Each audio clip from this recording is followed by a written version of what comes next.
او حافظ. اقسم بالله احنا شعب مصري يبقى دي كتالوج، ما ينفعش يقول على حاجه لا خالص لما يتسال سؤال في اي مكان. تعال شوف. قل هو الله احد.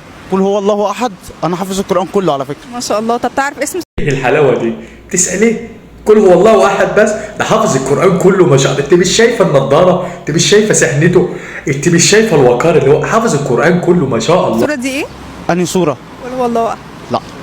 مش اسمها؟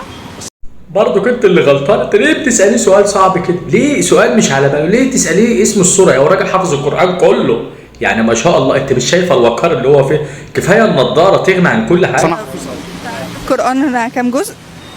12 جزء او 13. 13 جزء. 13 ولا 12؟ لا 13. ايه الحلاوه دي؟ ايه الحلاوه 12 او 13؟ اسالك على حاجه واحده، ايه الحلاوه دي؟ تمام. طيب قول لي. ممكن تكون غلط بس انا عشان انا بتكلم بصراحه. مش حافظ. لا هي فعلا ممكن تكون غلط، بس انت راجل صريح انا عارف، عشان ما بتحبش تكذب. انا عارف هي اللي بتسالك اسئله صعبه، انا عارف، انا واقف معاك والله، انا حاسس بيك. انت ما بتعرفش تقول لا خالص ولا بتكذب. أوي. لا. طب ايه اصغر سوره في القران؟